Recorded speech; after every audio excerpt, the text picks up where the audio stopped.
It's time for Reason. That's the priorities our government has set. We just talked about the state budget and where the money's going and how much taxes they want to increase on us. Now we're looking at the federal level and looking at a federal budget reform on what we can do to get our budget under control. And instead of worrying about where the money's going and what our tax rate's going to look like and what our spending's going to look like, we're too concerned with giving amnesty to illegal aliens. Notice the priority of the progressives. This is the Voice of Reason with Andy Hoosier. Then I'll get on my knees and pray.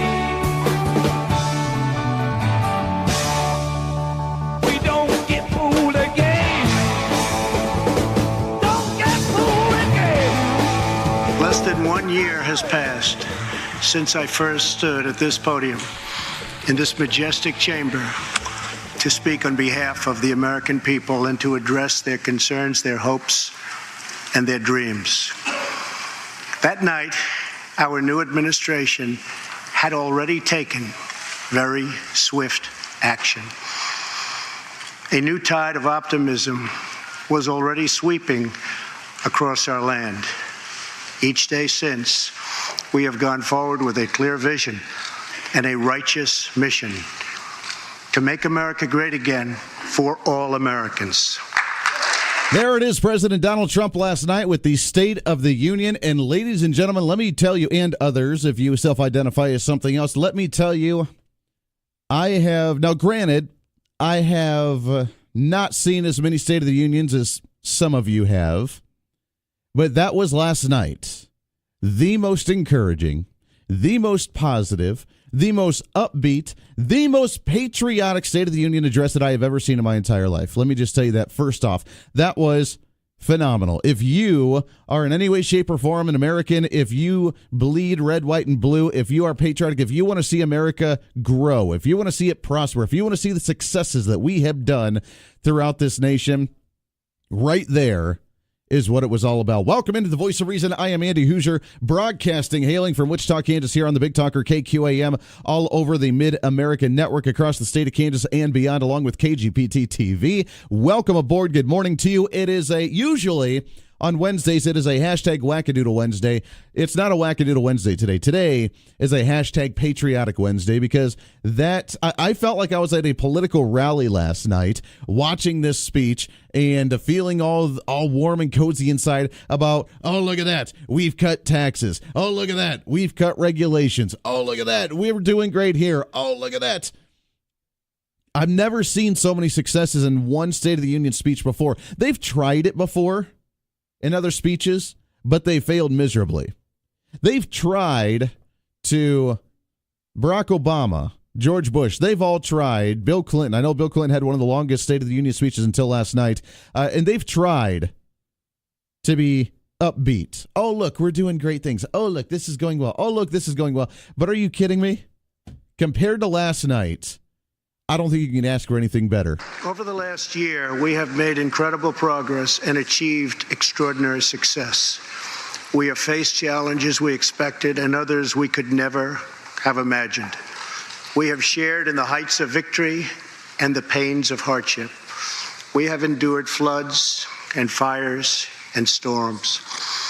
But through it all, we have seen the beauty of America's soul and the steel in America's spine.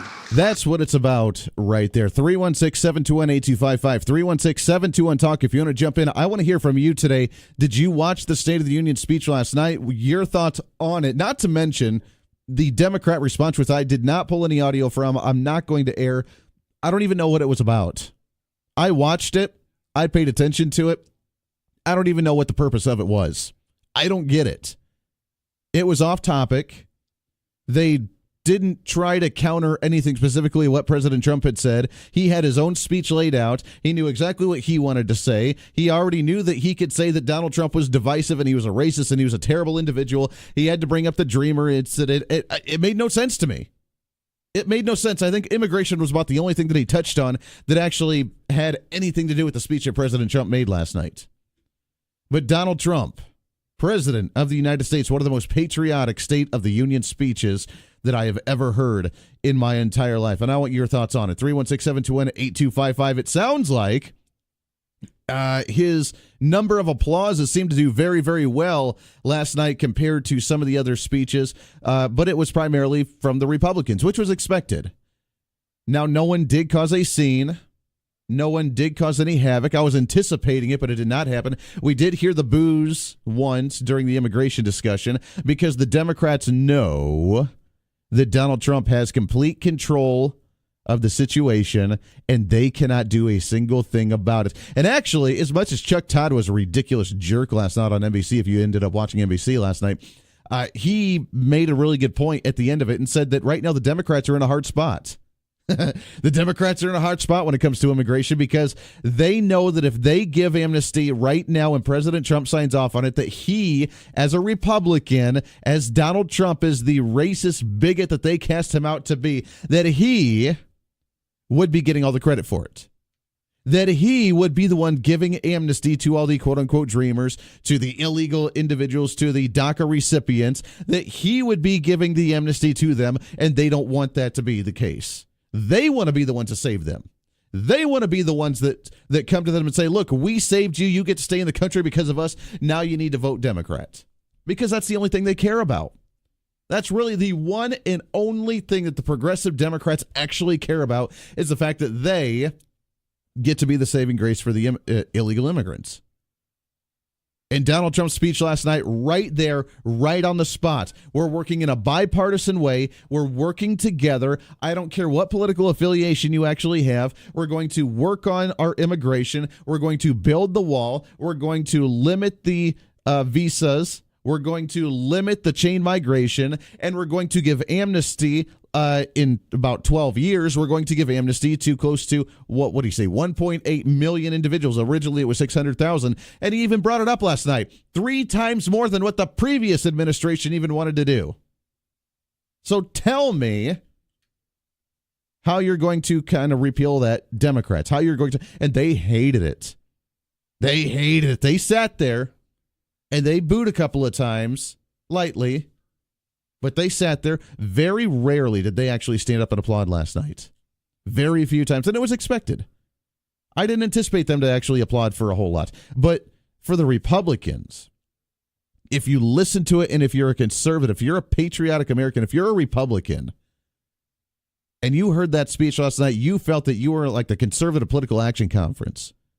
You felt that you were at a political rally, re-energizing your political batteries, which we need to do sometimes, because you just had to feel good. You had to feel encouraged. You had to feel optimistic.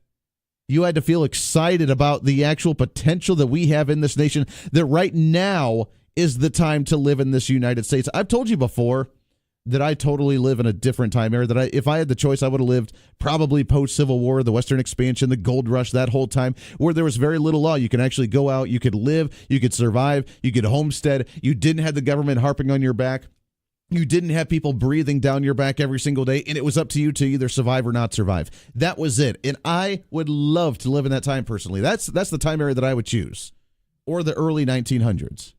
Or you're just starting to cross over from that into the industrialization.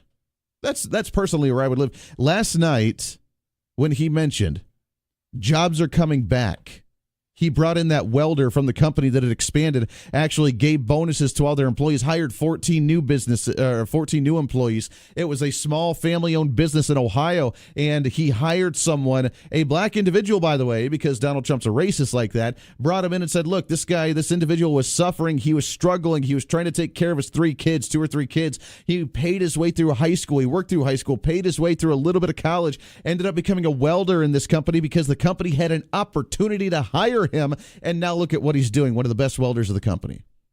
Not to mention the company sunk in a bunch of money, gave everybody bonuses, and hired 14 new employees because of the Trump tax cuts. Tell me how that's a bad situation. And did you see during that speech, during that part of the speech, if you watched it, not a Democrat stood. Not even the Black Caucus, mind you. The struggling African-American individual that struggled, that came from poverty, that struggled to get through high school, that struggled to get a job, that struggled to take care of his family. But you know what? He figured out a way to do it. He took care of his family rather than running away from his family. He got a good job. He's making good money. He's working for an expanding small business, and now he's a success story, and the Democrats nor the Black Caucus even stood to applaud something like that. You want to see the priority of the progressives? You want to see the priority of the Democrats? That's it right there. They don't care. It was the political play. Of course it's a political play from Donald Trump. That's what you do. You pull the strings of emotion. You pull the heartstrings of individuals to make your case, to make an example of what you're supposed to be doing in society, to make the point of what you're trying to get across. And he did that very well last night. From that case to the young kid that actually put out the flags and started the movement to put 40,000 flags out for veterans, to the families, the two families that brought in of their daughters being killed by members of MS-13.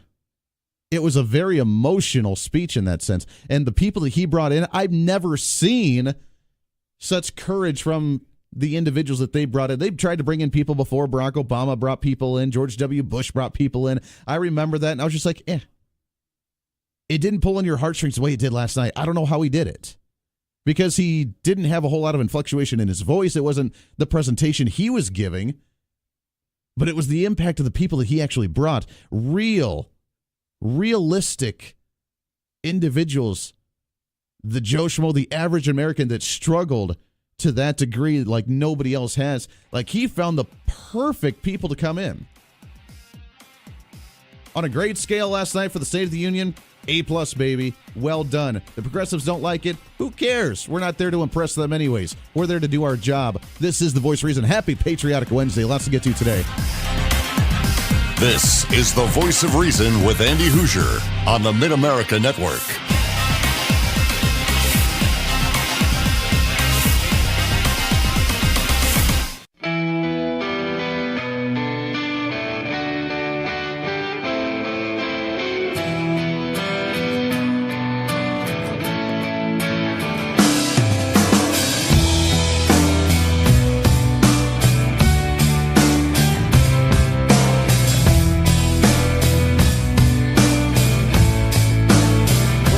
From the heart of the nation, welcome back into the Voice of Reason, right here on the KQAM airwaves, the Mid-America Network, along with KGPT TV, channel 2610. Also, the replay tonight from 6 to 9 at night. If you want to listen to it again or watch it again, you're more than welcome to do so. Welcome aboard. Good. Hashtag Patriotic Wednesday. We are halfway through the week, and I tell you what, when we re-energize our batteries like that, it just feels good, doesn't it? It just feels good. Over the last year, we have made incredible progress and achieved extraordinary success. We have faced challenges we expected and others we could never have imagined. We have shared in the heights of victory and the pains of hardship. We have endured floods and fires and storms. But through it all, we have seen the beauty of America's soul and the steel in America's spine. I do have to say, it was kind of entertaining to watch at the beginning because he was trying to act so stiff and presidential-ish. And that was the concern they actually had. All the talking heads beforehand were, oh, what's it going to look like? Well, the State of the Union. And actually, I got to play these clips. I watched, for whatever reason, NBC last night, and I don't know why I watched NBC, because it was the most ridiculous panel I've ever seen. Lester Holt hosted it, but it had Chuck Todd, it had Megyn Kelly, it had Tom Brokaw, and it had somebody else, I don't even remember. It had a couple other people, and it was ridiculous. They were, of course, the most left-leaning panel that I've ever seen in my life, and they were asking, oh, what do you expect to see before the speech? And they were saying, oh, a whole lot of nothing. It doesn't really do anything. The State of the Union doesn't really matter anymore, and he better play to his base. We got to remember what the purpose of the State of the Union is. It's not to play to your base. It's to talk about the state of the union. End of story. Things are doing well. We did this. Things are struggling here. We need to work on this. I want to call on Congress to do this because this is what I'd like to see. That's the State of the Union. It's not about trying to play to your base or open it up to other individuals to try and sway them to your side. This is the way it is. It's the way I see it. This is what I like, what's going on. This is what I don't like, what's going on. End of story. It's the State of the Union. But they're looking way too deep into this. This was Chuck Todd last night. It penetrates in a way that other stuff doesn't. And so I don't know if he's going to have that. Part of it is just the era we live in, that no single event lasts a very long time. Look, I think if he uses this and he's realistic about it and he realizes, well, a lot of my supporters are going to be watching, maybe some hate watchers. I don't know if the middle is watching. I hope they are. And if they are, I'll use it to try to tout my tax bill. I think at the end of the day, if he gets more people to like his tax plan, then this is a good speech for him politically. But beyond that, I don't know how much big things he can accomplish tonight, because I just think State of the Unions haven't been as special as they used to be. And this president is so omnipresent. Wow. He's a jackass. Yeah, that's pretty much what I have to say. 316-721-8255, 316-721-TALK.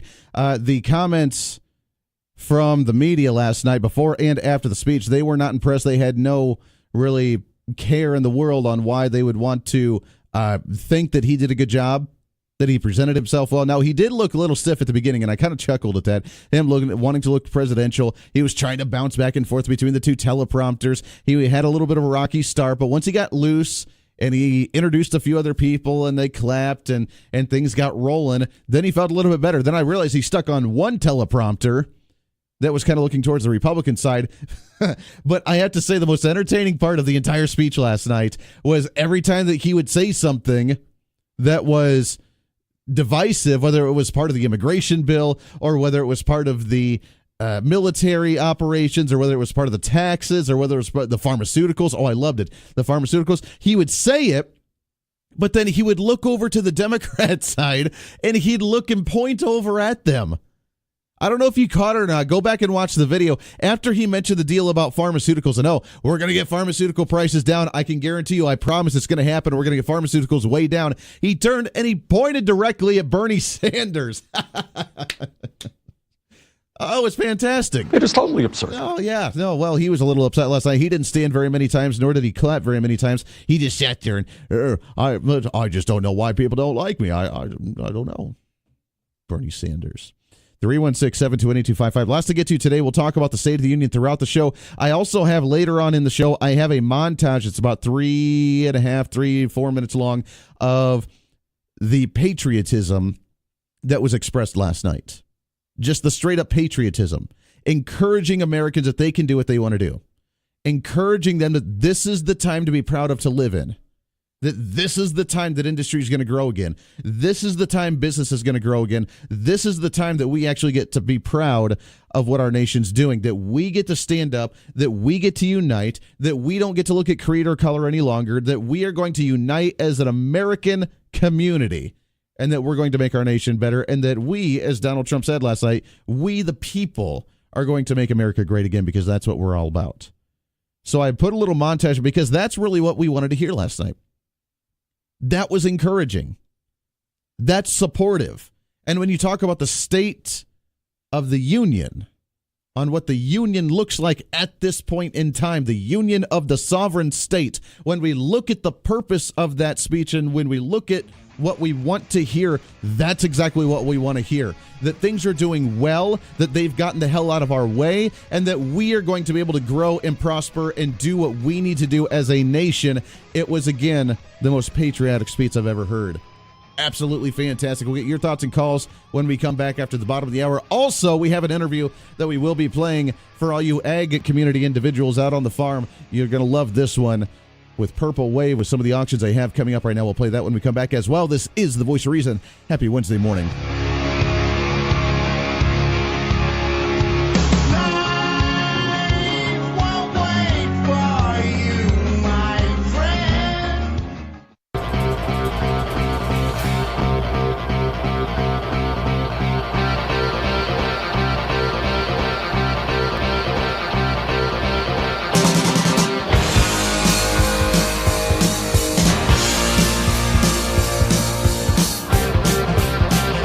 Time for Reason.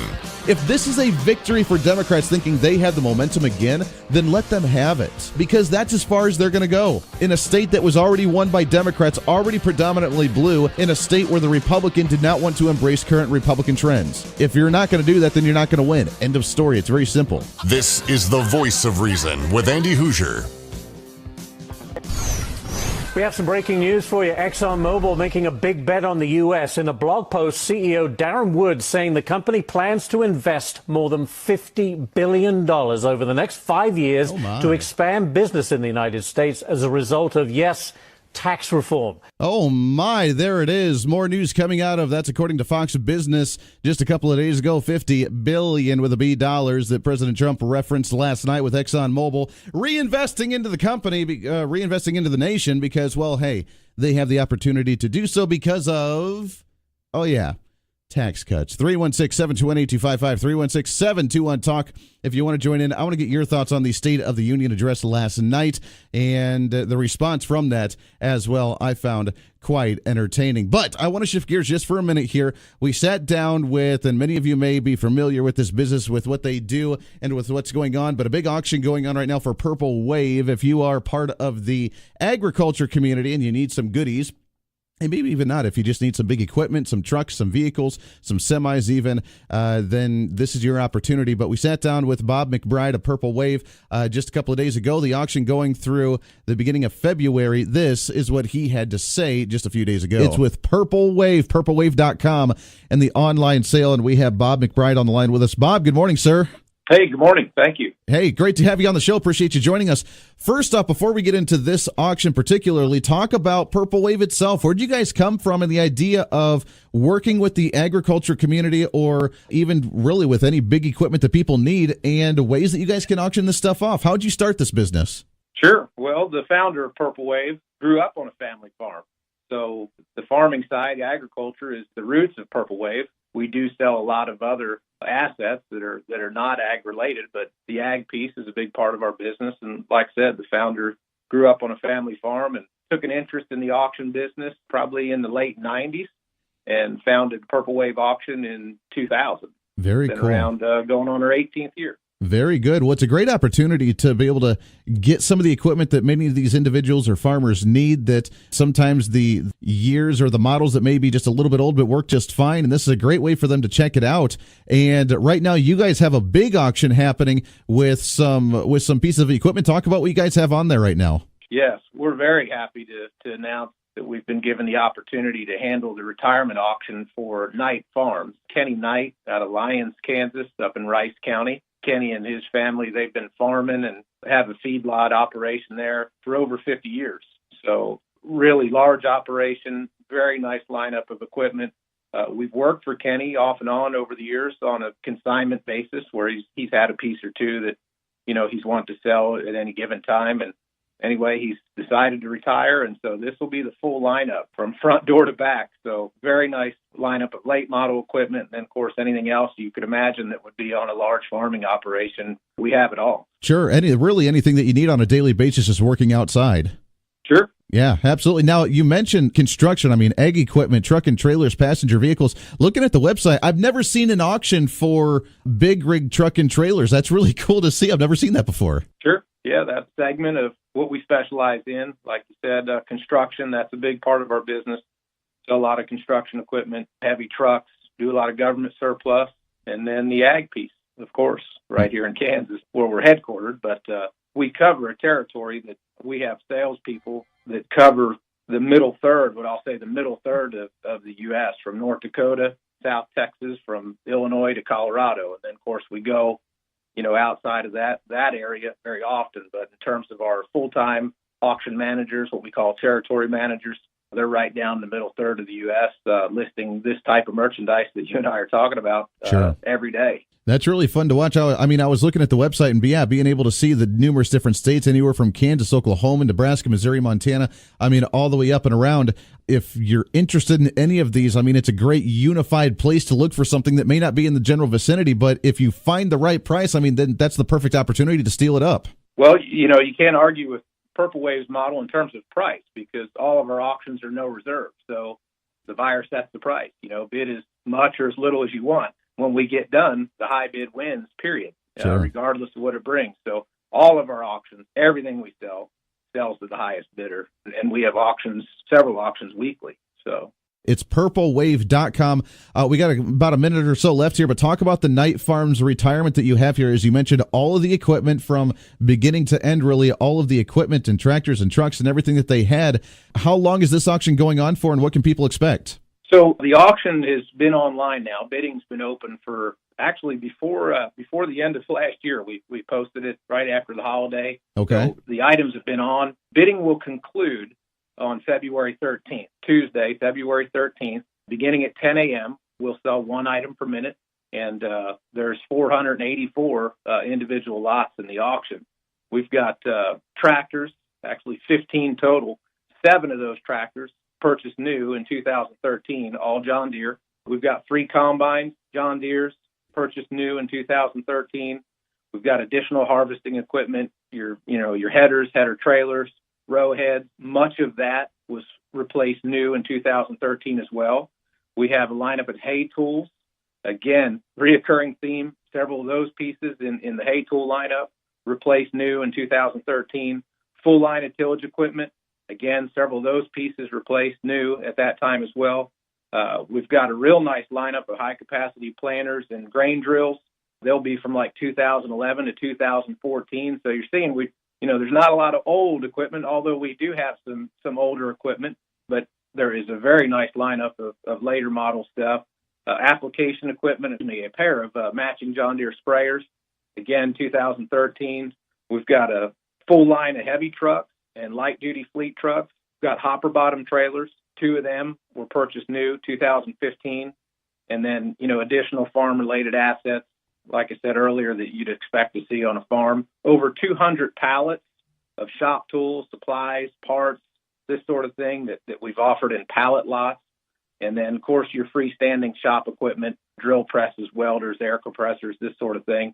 But over 484 lots being offered at no reserve auction. We have open inspection on Knight Farms, so you're not limited to just viewing the photos and information online. You can go inspect these items physically Monday through Friday, 8 a.m. to 5 p.m. You don't need an appointment. You can just show up at the farm in Lyons, Kansas, again, Monday through Friday, 8 to 5. And then they're also showing the items by appointment Saturday and Sunday. So 7 days a week, you can look at these items. We're also going to have 2 open inspections, public mass type viewings, open houses, if you will. The first one will be on February 7th from 9 a.m. to 4 p.m. And then we'll have one the day before the auction closes on February 12th, 9 a.m. to 4 p.m. We'll have Purple Wave staff on the ground those 2 days. So if you need help registering to bid, if you're not familiar with Purple Wave, we'll have staff on the ground at those 2 open houses to help you through that. And of course, Knights will have full staff for folks to be able to look the items over, run the tractors, et cetera, et cetera. On purplewave.com, under the Knight auction, we've got the contact information for 2 of Knight's employees that have been there over 30 years, and their phone numbers are listed there. So you can call ahead if you want to find out some more information about a certain asset or 2 or 3, and those guys can speak specifically to the assets. Like I said, they've worked for Knights for 30 years, the 2 gentlemen that we have listed on the website for you to call. Now, before February 13th is the end of that one for the Knights Farm retirement auction. It's purplewave.com. Purplewave.com is the online auction for construction, ag equipment, truck and trailer, and passenger vehicles. Bob, great to talk to you, my friend. Appreciate you jumping on the show with me. My pleasure. Thank you for giving us the opportunity to talk to you about Purple Wave and Knight Farms, of course. There it is. That was Bob McBride with purplewave.com. We chatted with him just a few days ago. That auction for the Knights Farm, especially going through February 13th, but they always got some goodies on there. So if you're in the ag community, if you're out in rural communities all over the Mid-America region, now's your chance to be able to get on and check out some really good equipment if that's something that you're looking for and needing. And doesn't it tie in beautifully with what's going on with the State of the Union? Doesn't it go beautifully with what's going on with the increase in manufacturing, the increase in job growth, the increase in the economy, that we're actually doing productivity? We're actually doing well. We're seeing benefits. We're seeing good things happen, which gives you, as the individual, an opportunity. Let me ask you a question, especially if maybe you're on the little bit left-leaning side of the aisle. Let me ask you something.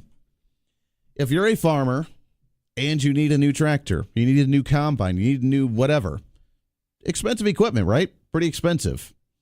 If you need that, How are you supposed to pay for it when you have really high taxes because you are the rich and elite? You're a farmer.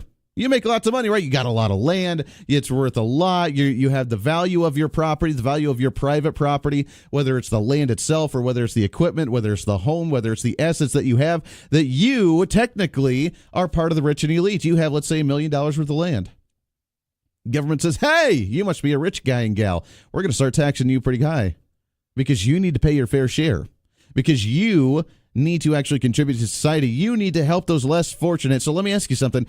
When you break down and you need that new equipment, is it better to have the money in your own pocket so you can afford the new equipment, or is it better just to give the money to the government so they can take care of it for you? That's the question that comes up. And that's why the American dream is more important than ever, which is why last night felt really good, because so long we've gone with the Democrats and the progressives dictating the conversation.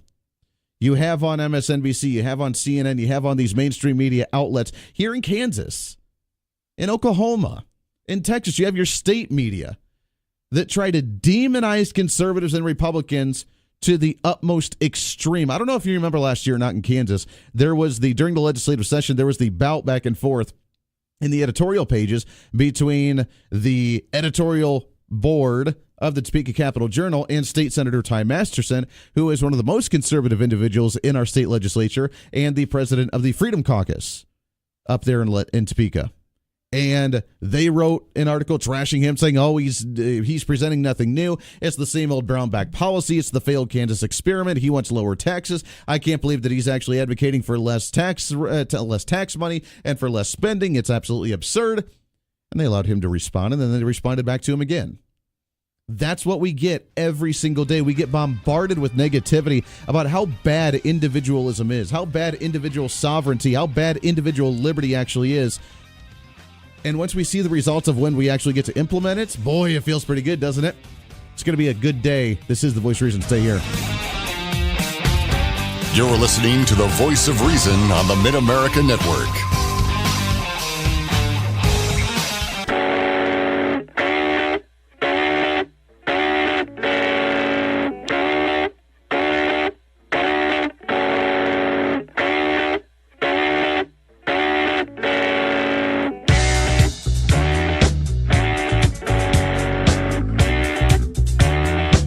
Less than 1 year has passed since I first stood at this podium in this majestic chamber to speak on behalf of the American people and to address their concerns, their hopes, and their dreams.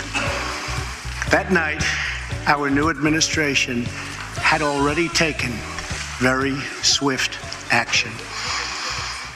A new tide of optimism was already sweeping across our land.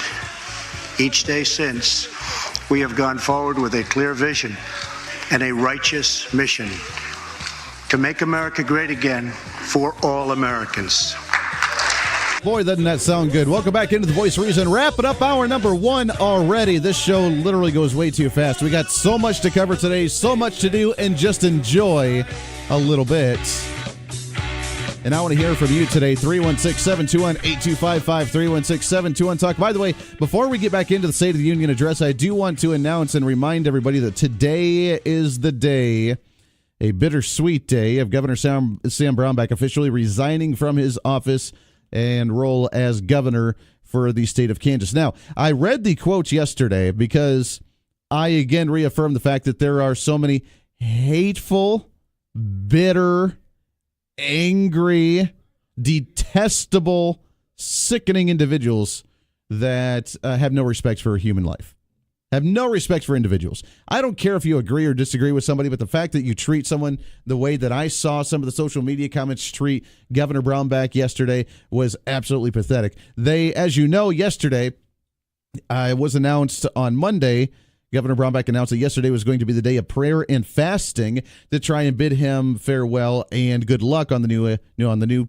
role, the new position, because he's going to be fighting for religious liberty across the world. And the fact that people cheered and instead of fasting, they had their beer and pizza day.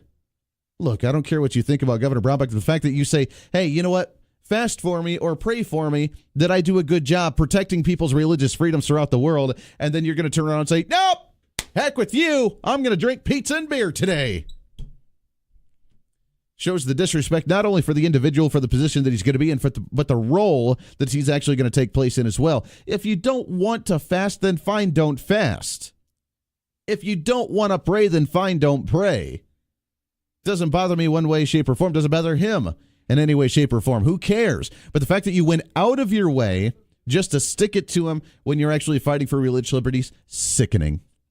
Absolutely sickening. You should be ashamed of yourself for anyone that actually did that out of their way. Now, I ate yesterday. I didn't fast. I wished him good well. We read on the show all the comments, and we poked a little fun at them. We wish him the best because, you know what? Some people don't think he was the best governor. That's fine. But you know how religious that he is. You know that he is he is near and dear to his religion, that he wants to fight for religious liberties. All the power to him. And now he's joined the club of 3 Republicans and 1 Democrat governor in the history of the state that has ended their governorship before the completion of their term as governor. And it's kind of an elite, quote-unquote, club to be in because that means they got chosen to do something bigger and better. That they worked their way up, that they're actually doing something in another position that will benefit Americans and other individuals, even across the entire world, in another way. And that's something that we should not just shun and say, good riddance, see you later. Oh, you want me to fast and pray? I'll drink beer and eat pizza. Brownback's resignation follows his narrow confirmation by the U.S. Senate as ambassador of religious freedom in the administration of President Donald Trump. Candace's roster of early exits at the point of departure includes Republican Governor Samuel Crawford in 1868, Republican Governor Frank Carlson in 1950, Republican Governor Fred Hall in 1957, and Democratic Governor Kathleen Sebelius in 2009. Quote, Brownback's early exit means each of Candace's last 2 elected governors left office via resignation. The political oddity has occurred only 9 other times since 1990 across the United States. What does that say? That says that he has something to offer. Ostmeyer, a professor at the University of Minnesota, says the analyst by Smart Politics, a nonpartisan political site, shows that more than 105 elected governors have resigned from the office in the past 118 years, with 50 doing so to take a seat in the U.S. Senate. 8 of the departing governors earned U.S. ambassadorships. A dozen stepped down due to scandal. Well, he did not step down due to scandal. He stepped down due to actually becoming an ambassador, doing something for his nation in another way, helping us in another way. So the ones that tried to go out of their way to protest him last night and yesterday, you're pathetic and you're sick. I don't care if you like him or don't like him. Doesn't mean that you have to spit on the position that he's actually been offered, because he's going to do a very good job at it. Lots to come up today. This is your show. As always, State of the Union comments when we come back as well. This is your show. It's time to speak up, speak out, speak loud, speak proud, speak the truth, and always speak some reason. This is the Voice of Reason. Stay here. Speak. News.com.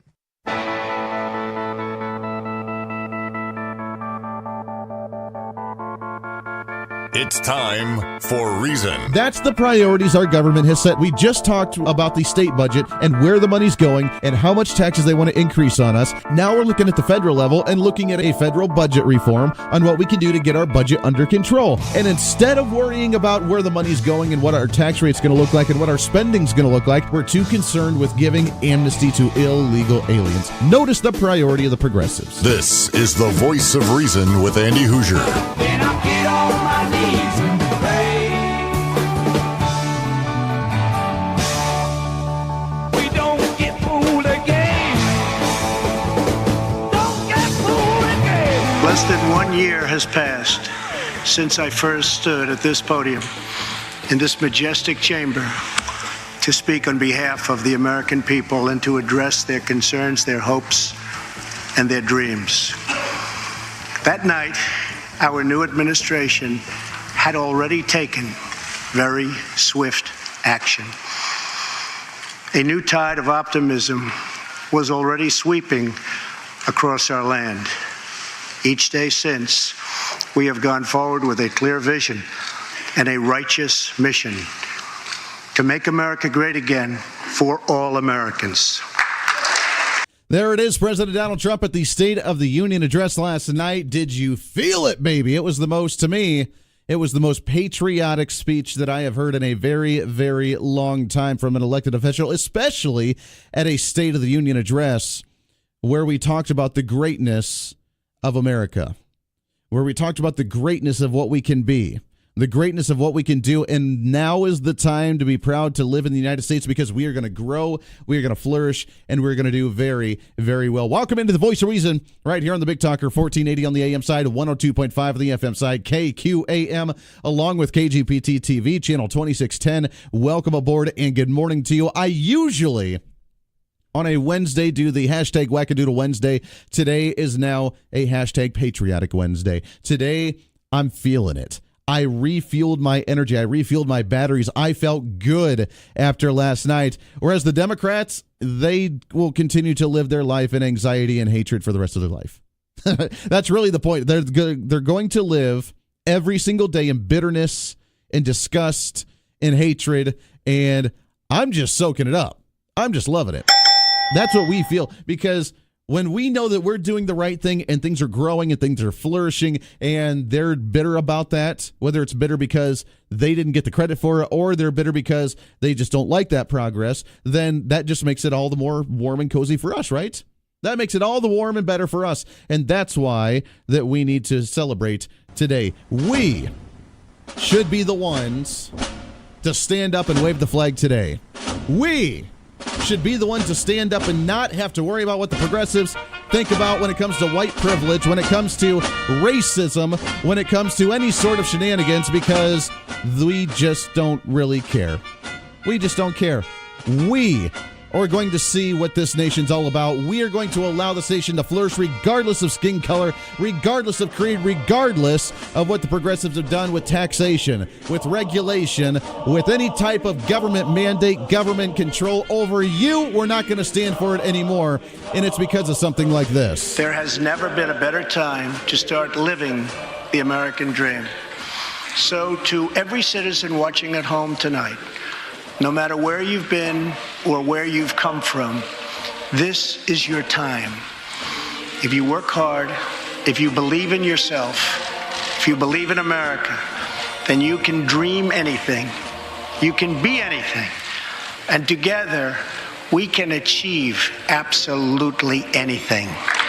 Tonight, I want to talk about what kind of future we're going to have and what kind of a nation we're going to be. All of us together as one team, one people, and one American family can do anything.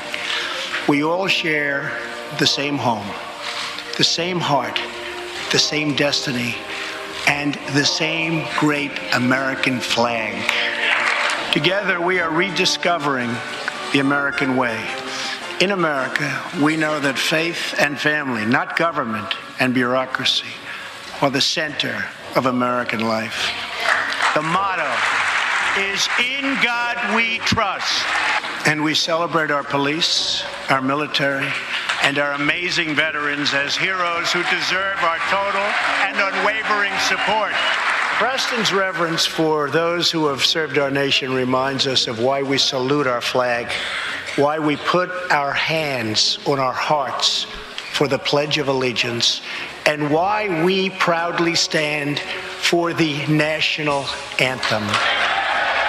We will build gleaming new roads, bridges, highways, railways, and waterways all across our land. And we will do it with American heart, American hands, and American grit. We want every American to know the dignity of a hard day's work. We want every child to be safe in their home at night. And we want every citizen to be proud of this land that we all love so much. We can lift our citizens from welfare to work, from dependence to independence, and from poverty to prosperity. The United States is a compassionate nation. We are proud that we do more than any other country anywhere in the world to help the needy, the struggling, and the underprivileged all over the world. But as President of the United States, my highest loyalty, my greatest compassion, my constant concern is for America's children, America's struggling workers, and America's forgotten communities. I want our youth to grow up, to achieve great things. I want our poor to have their chance to rise.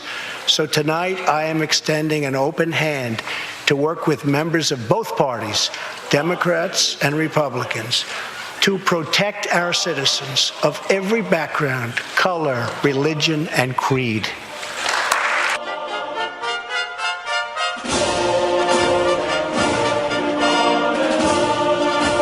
Name the last time that a State of the Union was so optimistic. Name the last time that a State of the Union address was so patriotic. Name the last time that the State of the Union, addressed by the President of the United States, came back and said that we, the people, are the ones that make the nation great. That we, the people, can be independent by ourselves based on the opportunities that are presented to us, not the opportunities that are given to us by the government, or inopportunities, if you want to put it that way. That, ladies and gentlemen, is what we came back from last night, and the Democrats, for whatever reason, did not see it, and they do not care, and neither do I, about what they have to say in counter to what he did last night.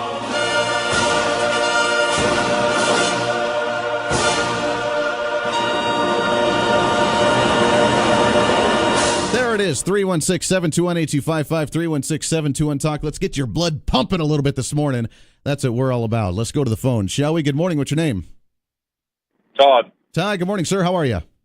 Just fine, Andy. I love the Battle Hymn of the Republic. What a great choice for music this morning. Appreciate it very much. I loved the speech as well last night. Did you notice in Joe Kennedy's response how he decided that himself that only dreamers could speak Spanish? I did. That was hysterical. He started talking about the dreamers and then went on some rant in Spanish and just said how they're the dreamers and how we need to keep them because they're the ones that are working in our communities and how great they are. So he spoke Spanish to the dreamers, but apparently not to any legal resident who's here legally who have been naturalized who may be Hispanic as well. And never mind any people that are here wanting to become Americans who might be from a non-Spanish speaking country. Well, it is the racists that, because of course they see it so short-minded. When we say that we want to seal the borders, they think that we only want to hate on Mexicans or someone of that descent. So when they start thinking of the dreamers, of course they're going to think of, maybe not Asians who came here illegally. I mean, I'm sure that we have dreamers, quote unquote, from Asia who came here across the boat and tried to come here illegally, and their family came here illegally or came here from the mob or wherever. So I wonder when he's going to start speaking Mandarin as well to try and reach out to them too. I doubt that. Did you also notice in his tone and inflection how much he sounded like the anointed one from years past? That is very true. I gotta say, it came off cheesy. I know he was trying to be the very passionate and the very emotional, and he was trying to he laid it on way too thick, and it came off extremely cheesy. Yep. Beautiful times. Have a good day. Talk to you later. Hey, I love it, Todd, very much. Appreciate the call. 316-721-8255. I did. I found that extremely cheesy. The entire the entire rebuttal. It had nothing to do with President Trump's speech. They didn't counter anything. They knew that he was going to talk about immigration, so that was the one point that actually related to what President Trump had to say in the State of the Union address. Other than that, it didn't have anything to do with it. He talked about divisiveness. Okay. Donald Trump talked about divisiveness too and how we need to be united under the clips that I just played. That 3-minute montage of his clips of uniting as Americans, not uniting as blacks or uniting as Asians or uniting as whites or anything, as Americans. But that rebuttal, that was probably the worst one that I've ever seen. Usually, which I don't know. Usually you think that sometimes they have some type of script beforehand to know exactly what the president's going to say and then they can counter it. Or maybe they just go on the fly. Either way, apparently this individual, this Joseph Kennedy III, apparently did not even pay attention to the State of the Union because he had said nothing that actually President Trump said in the speech. It was nothing but a feel-good, try to be emotional, and it came off extremely cheesy because he was just trying too hard. Believe me, we can unite. Believe me, we can save the dreamers. Believe me, do it. God bless America. It was hysterical. Let's go back to the phone, shall we? Good morning. What's your name? This is Jim. Good morning, Jim. How are you? I'm just doing great. That was a very impressive speech last night. Absolutely. I was so moved by all of the people he pointed out in the audience. The police officer from Albuquerque who rescued the crack baby. Yes. I've never seen such emotional guests that he has brought in before. No president that I've seen. I know every State of the Union, they always bring somebody in and numerous people in to try and explain a story or explain a point that they're trying to pass some legislation, and they have somebody there in the crowd to be able to enhance it and tell their story. But I've never been so emotionally driven by all of them that he brought in, from the crack baby that the family brought in, the North Korean man, absolutely, the North Korean man, the kid that wanted to put the 40,000 plus flags on different veterans, right? For the veterans, now, from everything. I have a dreamer story though for you. Okay. I was just looking on the news on the internet, and I came across this dreamer story. Seems a couple dreamers were caught by the Border Patrol smuggling people in. So they're now on the way out. Sure. It's this whole thing. Go people figure. Need to remember, he is not giving these people free citizenship. He says you get to stay here. You register. We're going to take your picture. We're going to take your DNA. We're going to take your fingerprints. We're going to do a background check on you. Yeah, we're going to watch you for 12 years. Sure. You're going to be just like any other citizen. You have to have a clean slate. You have to have a clean record. You have to keep your nose to the grind. You have to have a job. Yeah, we're going to register you. If you want to start the naturalization process and do it sooner, all the power to you. But yeah, we're going to give you 12 years. And then we'll give you amnesty. And that's a fair shake. And again, that's why some of the pundits last night, and I appreciate the call very much, Jim. I want to get to another one here before the break. But that's why a lot of the pundits after the speech last night, even Chuck Todd, which is ridiculous, and I can't believe I even listened to him, made the comment of, well, the Democrats are in a bind right now because they want to give amnesty to the quote-unquote dreamers, the DACA recipients. They want to give amnesty to them. Donald Trump is offering them amnesty in a 12-year period, but giving them amnesty 3 times the amount that even Barack Obama had talked about, which means if he signs off on this and the Democrats agree to it and we make it done the way as badly as they want to do it, then Donald Trump gets the credit. The person that they hate the most on immigration, the person that they think is the radical racist who hates all Hispanic people, he's the one that gets the credit, and their entire agenda goes out the window. That's why they're going to obstruct it. That's why they're going to block it, because they're stuck between either let's move towards the agenda that we've been trying to do and let Donald Trump get the credit, or we block it and then we turn our back on everything that we've been fighting for. What do you do? And it's a fantastic position to be in, isn't it? The only hope that they have is actually to gain a majority in one chamber or another and then say that it was their legislation that they crafted and then just President Trump just has to sign it. Then they can try and steal some of the credit from it, but it ain't going to happen. 316-721-8255. Let's go back to the phones. Good morning. What's your name? Hello. Going once, going twice. Hang tight there. We'll go. Let's take a break. We'll come back to you as soon as we take our break. We'll get your thoughts and calls. I want to hear from everybody on this. Your thoughts from the State of the Union address last night and how we move forward. And will this actually help Republicans in the midterm election coming up this fall? All of that and more. We'll take your phone calls when we come back. This is The Voice of Reason. This is The Voice of Reason with Andy Hoosier.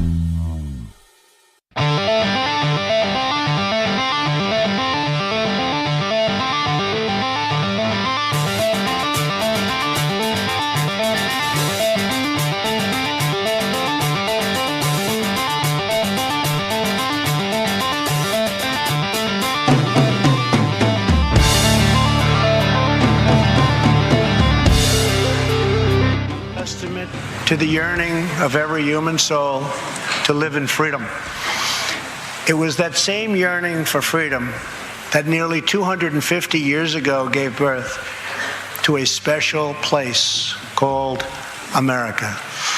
It was a small cluster of colonies caught between a great ocean and a vast wilderness. It was home to an incredible people with a revolutionary idea that they could rule themselves. Welcome back into The Voice of Reason. Last time you heard that, I don't remember that. I don't remember Barack Obama ever saying something like that. Boy, oh boy. And you could see them cringe. You could see them sitting in the corners and not even clap. Did you see right after the State of the Union, the Democrats, once it was done and he said, good night, God bless America, they stood up, they were out the door. They were gone. Now, they were told, from what I heard, Nancy Pelosi had told them to stick around, to not cause a scene, to not cause an issue, but to stick around and just sit there silently. And very few times did they actually applaud. Very few times did they actually stand up. Very few times did they actually acknowledge. The rest of them, I saw them, they would pan the cameras, and they were sitting there on their phones tweeting. They were doing stuff. They were just causing us that they just weren't caring, not paying attention, not even worrying. I think, honestly, we'll talk about this when we come back. The Democrats hurt themselves last night.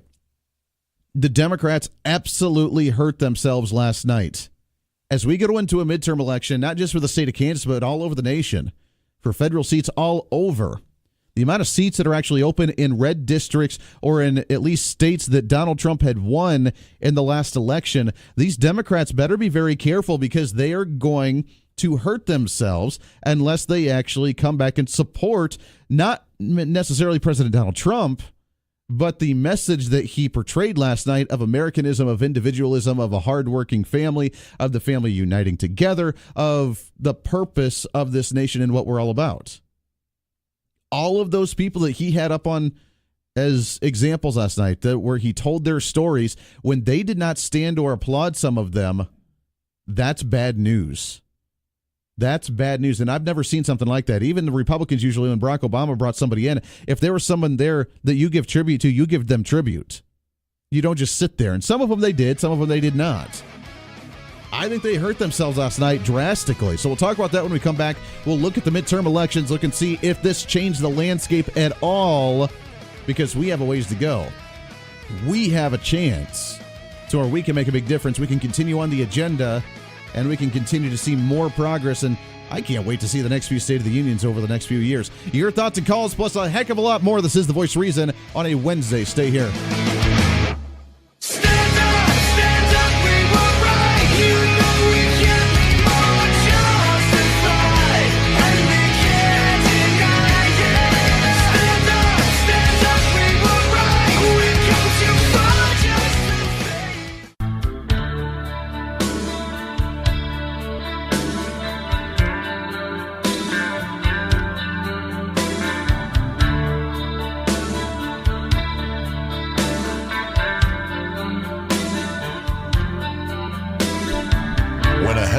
Just isn't enough. Is that all you got?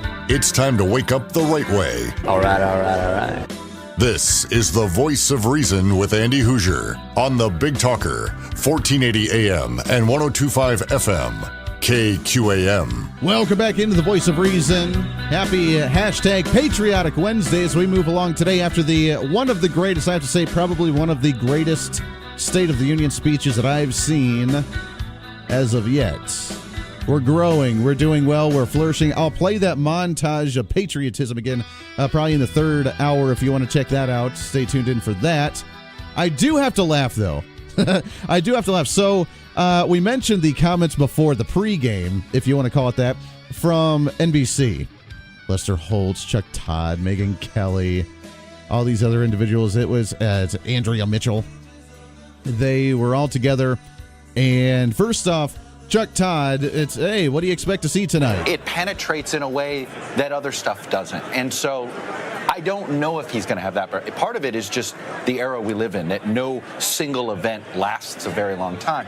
Look, I think if he uses this and he's realistic about it and he realizes, well, a lot of my supporters are going to be watching, maybe some hate watchers. I don't know if the middle is watching. I hope they are. And if they are, I'll use it to try to tout my tax bill. I think at the end of the day, if he gets more people to like his tax plan, then this is a good speech for him politically. But beyond that, I don't know how much big things he can accomplish tonight, because I just think State of the Unions haven't been as special as they used to be, and this president is so omnipresent. Oh, yeah, I just don't know if he's going to be able to do anything. If he can just reach his base, and then if he can actually just reach a few moderates, then he can just tout his tax plan. That's about the only thing he's going to be able to do.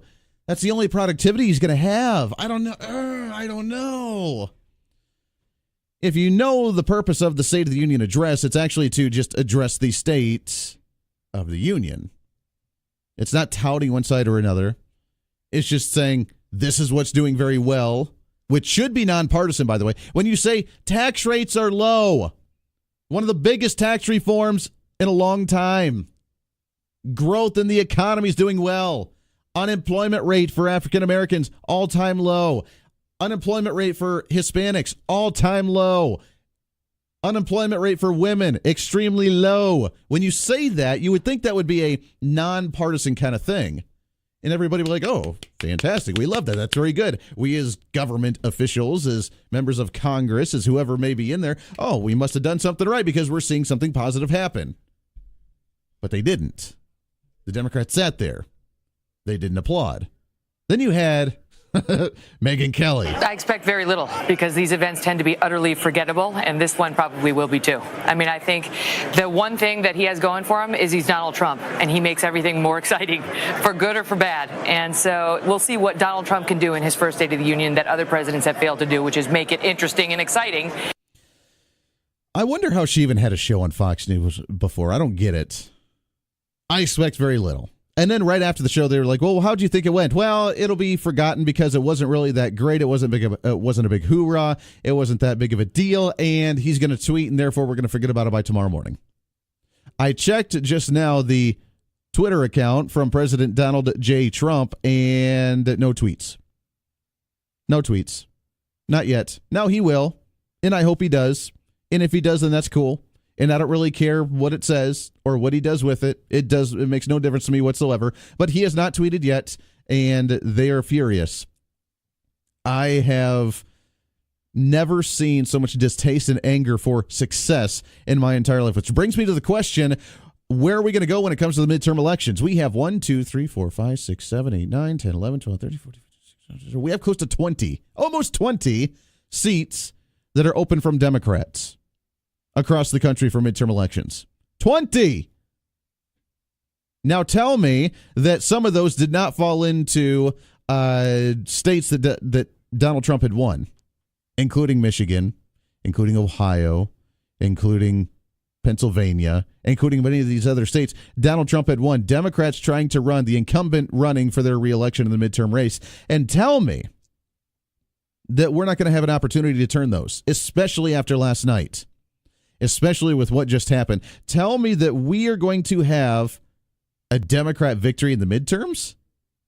That they're going to be able to maintain all their seats? Not to mention they're going to take some of our seats. We have 3 states where we have senators or House members retiring, and we're going to have a new individual coming up. They see an opportunity to steal those. And the Republicans have been panicking of the fact that they're going to potentially take those seats. We have 1, 2, 3, 4, 5 states where we just have a Republican incumbent running. 5 Republican states that have an incumbent running. 3 that have Republicans retiring. That's 8 total for those of us short on math in the morning. 20 seats in 20 states with seats that are open with Democrats potentially running in many of them states that Donald Trump had won. Now tell me that after a speech like that, with how well we're doing, that we're not going to have an opportunity to not only maintain the seats that we have in the states that we have as red, but also to maintain and take over some of theirs. To have a farther gain in the House, to have a farther gain in the Senate, to have a wider majority in these seats, and then we can really push his agenda and push the conservative agenda and push the Republican agenda with less of an obstacle from the Democrats. Tell me that this is not going to be a positive movement for the country. Because all we've heard so far is that the Democrats, they're projected to do very, very well in this election. In the midterms, they're projected to do very well. They're going to start taking away seats from these districts and from these states that Donald Trump had won, and it's going to be very great for Democrats, and then they're going to have less of a majority for the Republicans in the House. They might even be able to pull ahead in the Senate, and then Donald Trump will be a lame duck, and they won't be able to do anything. Tell me how that's going to happen after what we heard last night and how great this state's actually doing. 316-721-TALK. Let's go to the phones. Good morning. What's your name? Hey, good morning, sir. It's Drew. Drew, how are you, sir? Amazing. Good. Amazing. Hey, you said that you were surprised that you'd think people would celebrate success more. No. No, that's the stock and trade of the media. The stock and trade of the media is to tell you how horrible things are, how something went wrong. Something went bad. Did you hear that? I don't know if you watched it last night. Did you hear before? It was actually pretty annoying. President Trump was walking in, and they were still talking, and all the pundits were kind of bickering. And they were doing their little hen talk. And he got up to the podium, and they were still talking.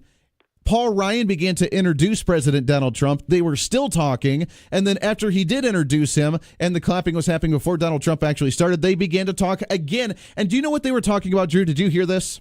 I did not. They were talking of the fact that before this began, as Paul Ryan was introducing him, of the fact that it's very notable and we should all be aware of, and it's probably the most important thing that's going to happen at the State of the Union tonight, is the fact that the investigator for the Russian investigation is not attending the State of the Union. He is not there. He's probably in a meeting as we speak, continuing on the investigation, and everybody should know that the person doing the investigation is not attending the State of the Union, and how much that should be noted for everybody listening.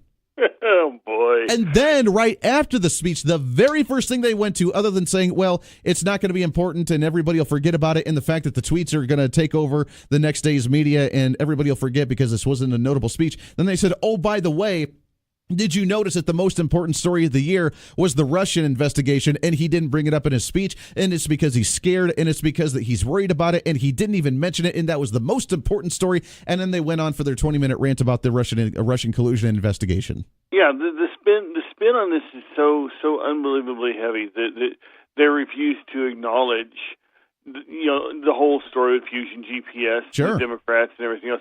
But the point that is the media no longer, major media, no longer fulfills its they don't care mission. Their mission is to spread the misery, and the Democrats have decided as part of their the popular, the statists, the progressives have decided that part of their mission, in order to justify their existence, in order to justify their place in Washington. Sure. And this is, by the way, explains why their popularity rating keeps going down and why they instituted the misery index a few years ago.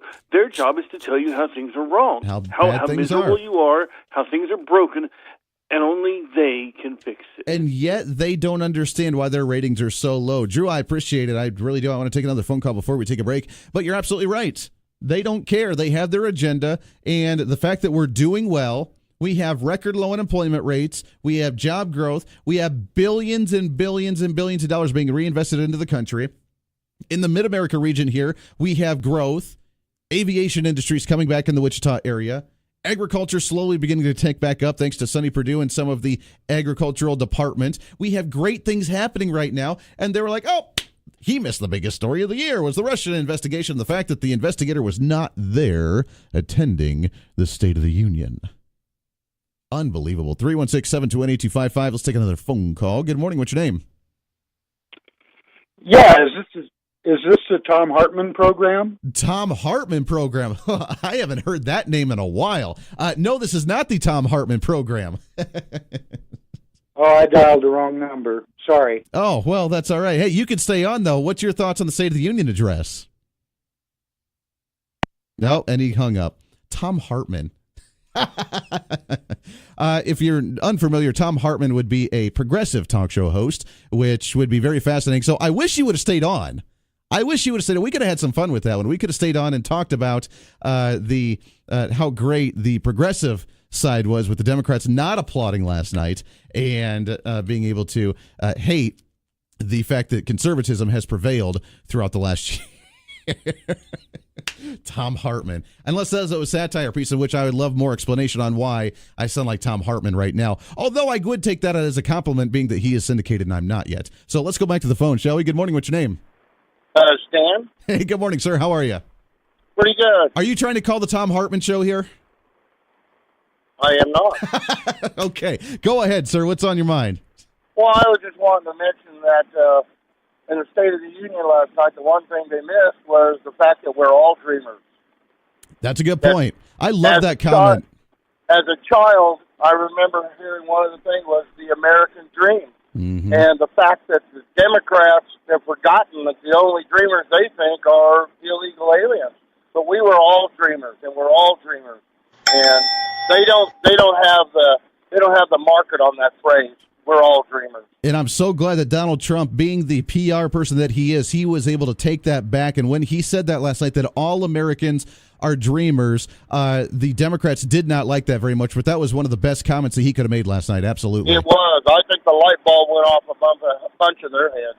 Oh, absolutely. Well, some the light bulb went off. The others, the light bulb blew up because all they saw was red. I appreciate that, Tom, very much. Great point. That was really one of the best quotes that I heard last night, was the fact that all Americans are dreamers. We're all dreamers because we all have that dream. We want to do the best that we can for our family and for our community. And that right there, that's how we take back the PR. That's how we take back the discussion. The Democrats for the longest time have been able to control the dialogue, control the PC-ness, control the discussion, and we just took it back last night. Donald Trump has taken it away during the government shutdown, which is something Republicans have been able to do for a long time, and now he's taken back the dialogue when it comes to immigration. They're not dreamers.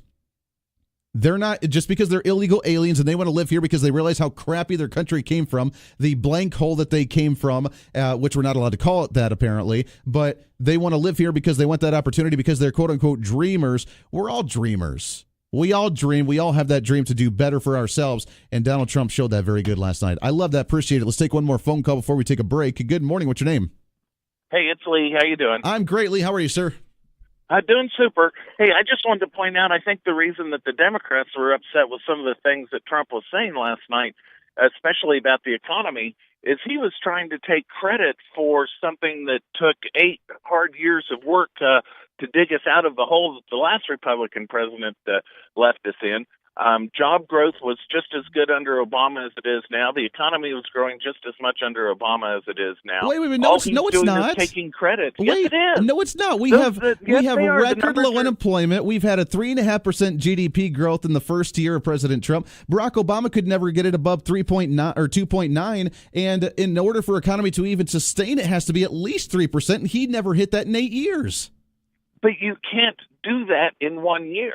You can do that with the years of foundation to get to it. The economy was already pointed in that direction. If you look at any of the trend charts, they are doing nothing but following the same trend that Obama put in place. No, look, I'm not saying it's not doing well, but I'm just saying the Democrats are upset with the fact that he's saying that things were in the ditch a year ago, and now he's saved us all, and that's just flat not true. But it is true. We And listen, weren't in a ditch a year ago. Look, I agree with you that economic policy takes time. Absolutely, it does. And George W. Bush in no way, shape, or form helped the economy. Because there's a difference between injecting billions of dollars and trillions of dollars into an economy for a stimulus that takes time for it to trickle down out of the government system and into the private sector in order for us to be stable, as opposed to the anticipation. Look, since Donald Trump got elected and during his inauguration, he had talked about major tax cuts and major deregulation, which got everybody excited. Then before he even signed it, they got excited enough to start expanding their businesses, growing. Tax cuts have a quicker effect on the economy than injecting it in as a big stimulus plan and waiting 3 years, 4 years for it to actually take effect. This is the effect of the Donald Trump administration. I will give Barack Obama credit that for the first 2 years or so of his economy, it was the Bush economy, and Barack Obama was not able to get us out of that recession. But then Donald Trump came in and even on the campaign trail said, hey, we're going to do drastic what do you mean cuts. He wasn't able to get us out of that recession? What do you mean he wasn't able to get us out of that recession? We never had a 3% GDP growth. We don't even see growth in the country unless we see at least 3%, and Barack Obama in 8 years never hit that. Donald Trump did it in 6 months.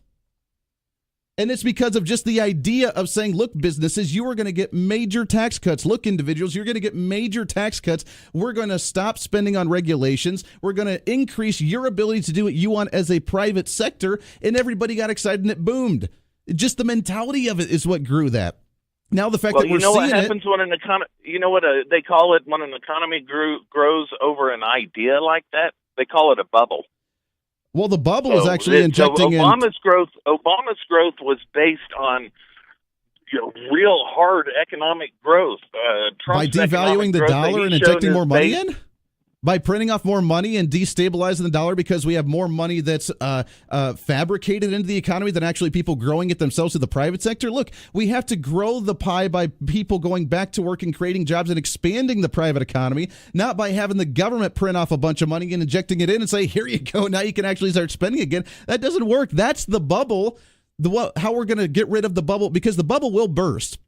And the Barack Obama bubble that he had created will now burst. When it bursts, it's going to be the Barack Obama bubble. No. Here's what's going to happen now. Donald Trump burst. We're actually being able to limit the damage of that bubble now that the fact that we're saying we're going to increase the economy the real way through the private sector, and that way when the Barack Obama bubble does burst, then we don't feel the effects of it like we did under George W. Bush. That's the big difference here, the government sector versus the private sector. When the private sector is doing well and growing it itself as opposed to injected steroids from the government, then we're going to see the fabricated growth versus the real growth. And the idea of the real growth from the private sector is the way that Donald Trump's been able to do that, which is why this is Donald Trump's credit, not Barack Obama. If it would have been Barack Obama's, we would have saw it at least in the last 2 years beforehand or the year before he left office, not 6 months after he had gone. Lee, I appreciate it. Got to take a break. I'm way late on here. Got some more calls lining up as well. 316-721-8255. This is the Donald Trump economy. This is not the Barack Obama economy. We have to remember, yes, economic policy takes time when you eject it in from the government.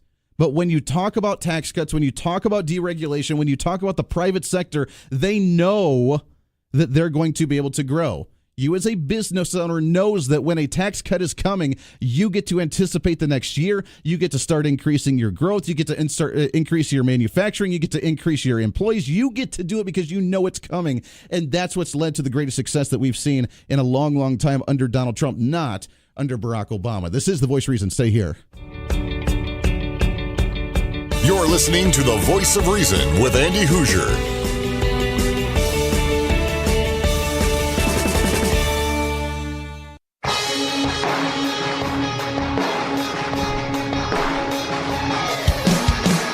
Lee, you know I love you, and I always appreciate the phone call and the dialogue. That's what it's all about right there. I will say, though, as a response, that even for the Democrats, you know, even if they think that it's Barack Obama's economy versus Donald Trump's economy, the State of the Union is not supposed to be partisan. And when Donald Trump says, hey, the economy is doing well, unemployment's low, and we're seeing job growth and people reinvesting, regardless of whose credit that we believe it may be, you would think we'd want to applaud that and say, hey, that gives the American people a really good opportunity, but they didn't. Hour number 3 of The Voice of Reason coming up. Stay here. Speak.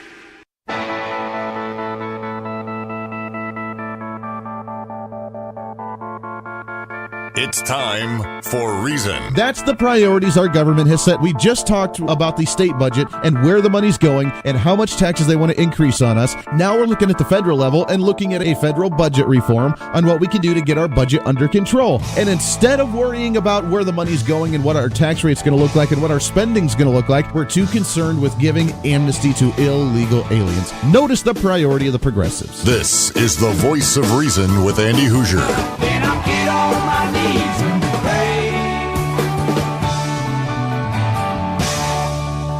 We don't get fooled again. Don't get fooled again. Less than 1 year has passed since I first stood at this podium in this majestic chamber to speak on behalf of the American people and to address their concerns, their hopes, and their dreams. That night, our new administration had already taken very swift action. A new tide of optimism was already sweeping across our land. Each day since, we have gone forward with a clear vision and a righteous mission to make America great again for all Americans. Doesn't it feel good to have a president that's excited about the growth of this nation and actually did it the legit way? Welcome into The Voice of Reason, hour number 3, right here on the Big Talker, 1480 on the AM side, 102.5 on the FM side, KQAM, along with KGPT TV, channel 2610 on TV and on radio, which apparently is I'm trying, and Lee, again, I appreciate the call in the last hour. I love the dialogue and discussion. We've had a caller that's held on over the top of the hour break, and I want to get to you as soon as I can here because I don't want you to hold on any longer. I appreciate that very much. I had a comment that posted on the Facebook live feed, which you can always do as well. If you go to Facebook.com, go to KQAM, 1480 KQAM, or you go to the Voice of Reason page, or really anywhere that you're listening, you can find that. And a comment that I'm trying to catch my breath on. It was funny, and I want the dialogue. Call in. As you know, this show, I don't just rant all the time. I love the dialogue and debate. So if you disagree with me, you're more than welcome to call in and disagree at any point in time, preferably earlier in the segments than later in the segments, so we actually have time to dialogue. Because I hate cutting you off. I want to have the discussion as we did with Lee, and we had to cut that off a little short. But listener Lowell on Facebook, your network's hate-filled rhetoric only divides this nation more, and for a dorky-looking jerk like you to make fun of Kennedy tells me you're not very bright. Apparently, I'm a dorky-looking jerk. Well, that's fine. That's fine.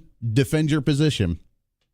I will now use that as my motto. I would say that I may be a dorky-looking jerk, but at least I'm, I got a face for radio. Now I'm on TV, so I can't really say that because I got to pretty myself up a little bit. But we may be the dorky-looking jerk, but yeah, I still want to know what Kennedy actually said last night for the rebuttal.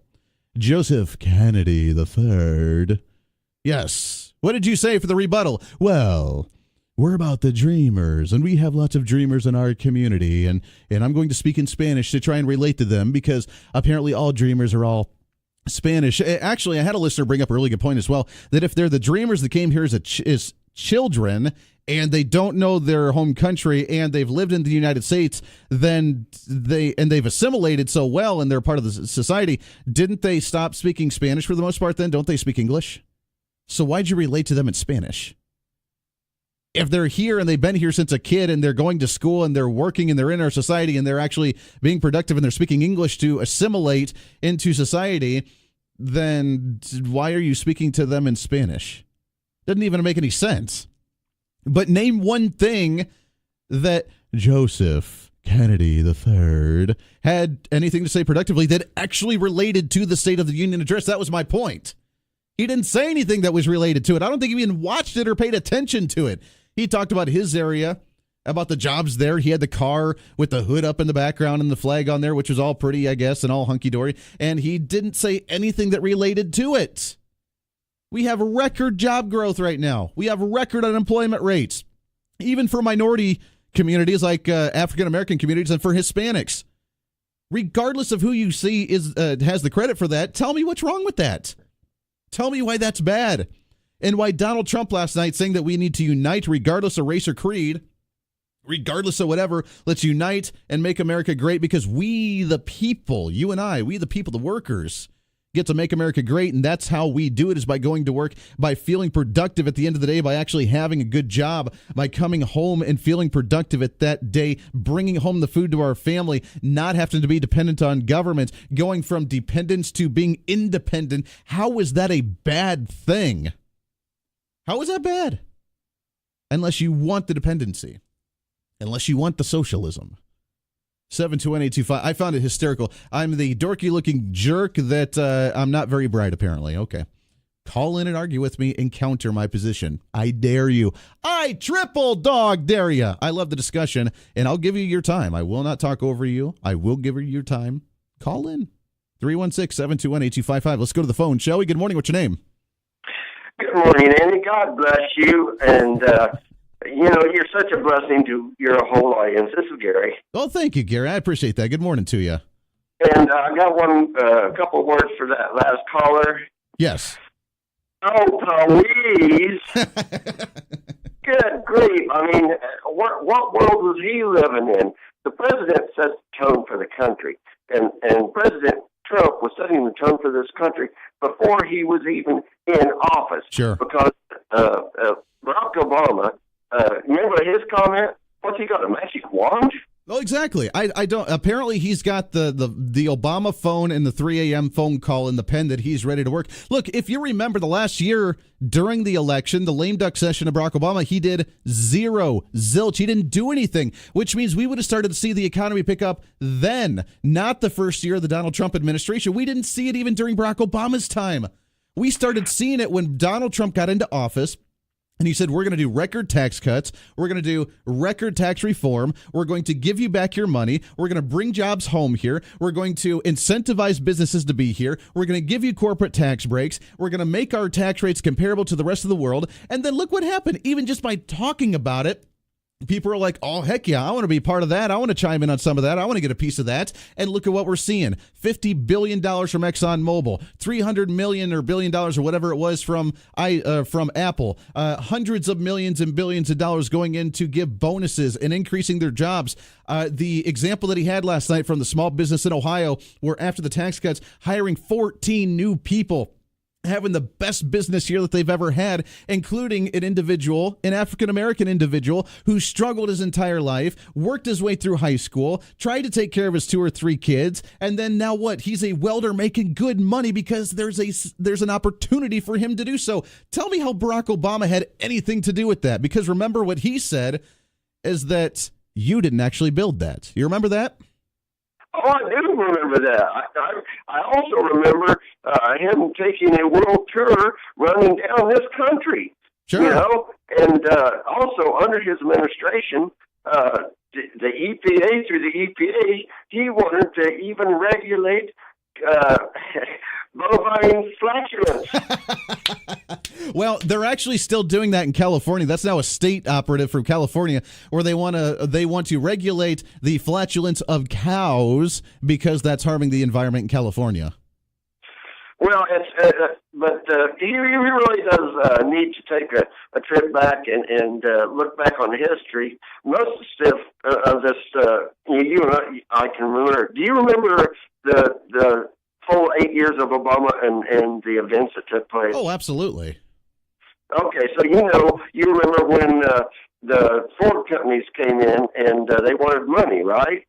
Sure. Well, they did that. I mean, it started even off with the Bushes. I mean, when they did the auto bailout and Ford. Now, we say that they didn't take it. They actually took it and paid off their debts and then repaid it back really, really quickly. But, I mean, Ford got the big hype because they said, we're doing well. We're not going to use the government money. We're going to pay off some stuff. We're going to pay it back with the interest and be done with it. But, yeah, I mean, the auto industry at the tail end of George W. Bush and the beginning of Barack Obama, that's when all that stuff went down. And you can see how well that worked out. Under Bush. Well, I do remember Obama making some comment that hurt the airline industry. He said, you don't need to be flying up to Vegas and gambling. Sure. Oh, yeah. He was trying to tell us how to spend our money from the get-go. Yeah. And he was just, every chance he got was shoving government down our throats. He didn't like the private sector. You're right. Don't fly to Vegas and spend your money. Spend it wisely. You don't need to buy brand new tires. Just check the air pressure in your tires, and you'll be fine. He disencouraged investment of the private sector every step of the way. Don't buy insurance for health insurance. Just buy the government insurance, and we'll take care of you. Don't try and buy new tires. Don't try and spend your money in Las Vegas. Don't do that stuff because that's going to harm you, and you should just be waiting for the government payroll to come and take care of you. That's his motto for the last 8 years, and that's why we did not see any GDP growth, because he discouraged it. That's exactly right. Andy, have a great day. Again, God's blessing. Hey, I appreciate it very much, Gary. I appreciate that a lot. Thank you so much. 316-721-8255. Let's go back to the phones. Oh, I guess we lost him there. Give me a call back, 721-8255, 721-TALK. The question is, will this affect the midterm elections in the fall? I believe it will, and for our benefit. We've heard in the mainstream media for the longest time now is the fact that, well, the Democrats have the momentum and Donald Trump's approval ratings going down and he's not doing anything productive, and the FBI investigation and the Russian collusion and North Korea and the tweets and everything else. Look at that. He's not a very popular president. He's got the lowest approval rating of any president in his first year. Look at what's going to happen. He's going to fail miserably. I don't see that happening. I don't see that happening now. With the success that we just saw, with what we just witnessed that last night and over the last year, when we step back, see, when you're in the heat of the moment, it's hard to really gauge how well things are doing. And we'll have the partisanship. We'll be bickering on the conservative side. Progressives will be bickering on the progressive side. And we'll just do that because we're in the heat of the moment.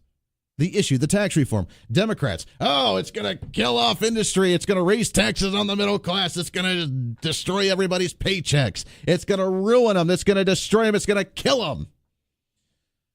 Then we turn around and that's the heat of the moment. Because that's their rhetoric. That's how they tried to campaign to be able to stop the actual tax reform from happening. We do the tax reform. Oh, look at that. 80% of individuals actually get a tax break, and the rich and elite actually get a little bit of a tax increase.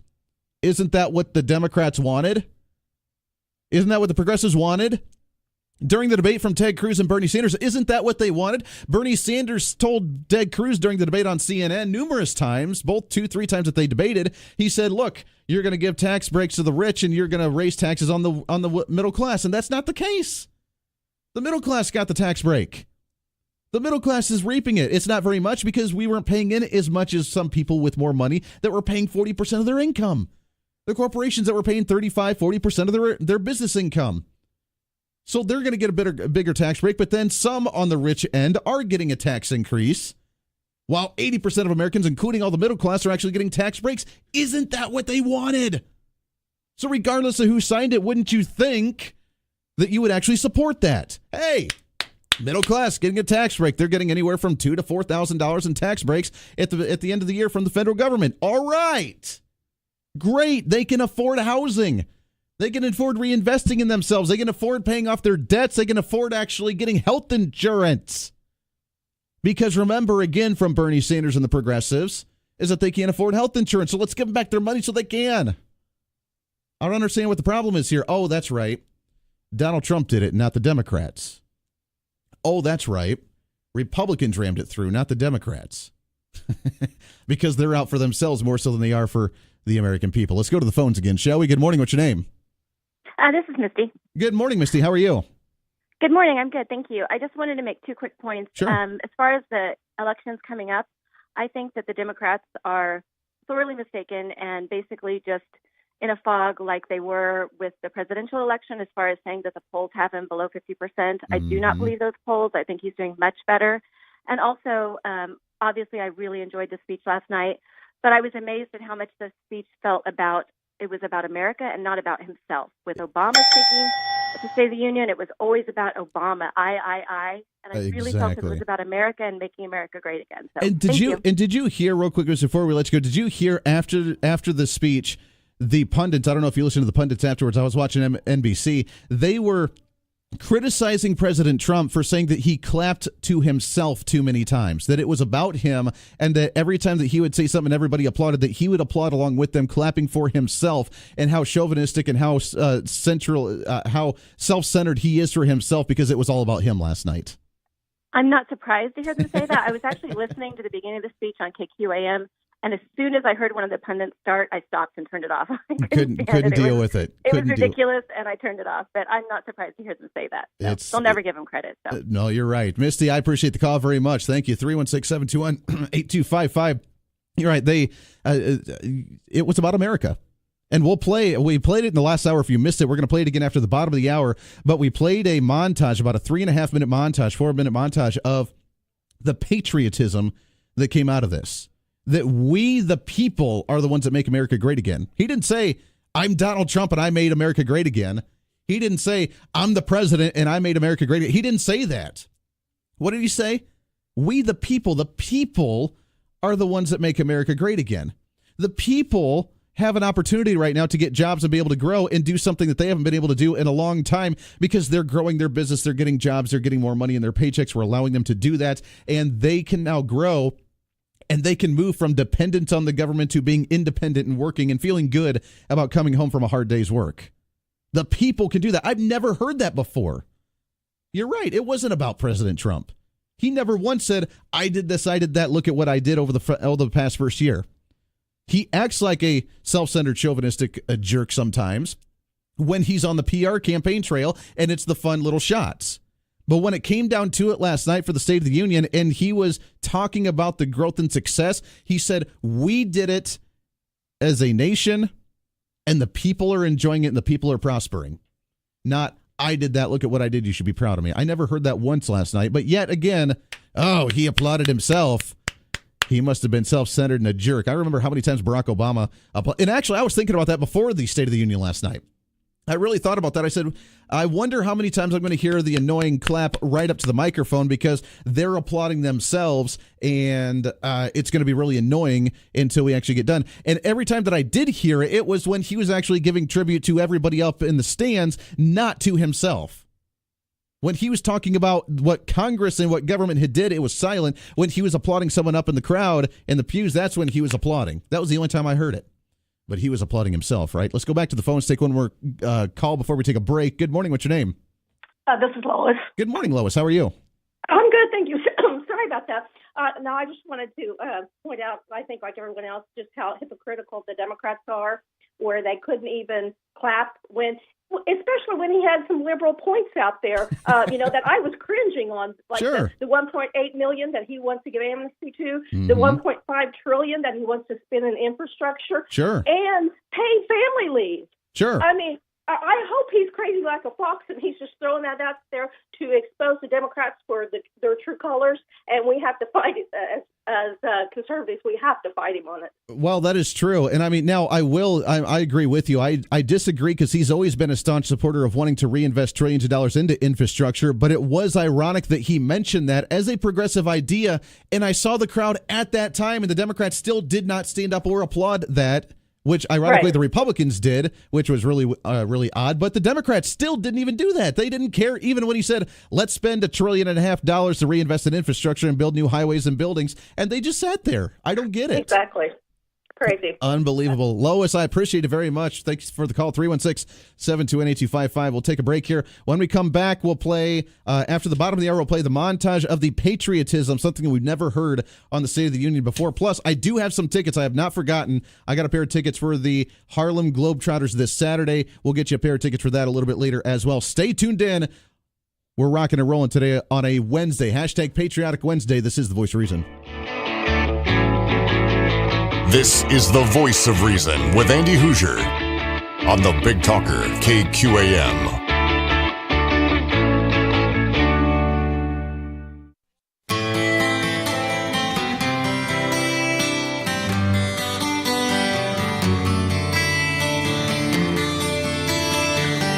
Don't worry. We went a little long in that last segment. Bottom of the hour news coming up in a second, but don't worry. It may be a short segment, but the dorky-looking jerk will be back. I promise you. The dorky-looking jerk will return right here on The Voice of Reason. Stay tuned.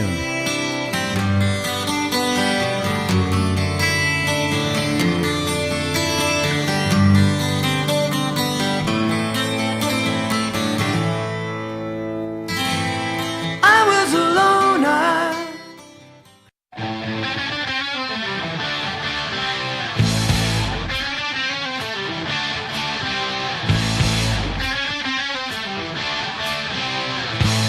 Keeping Republicans and Democrats accountable.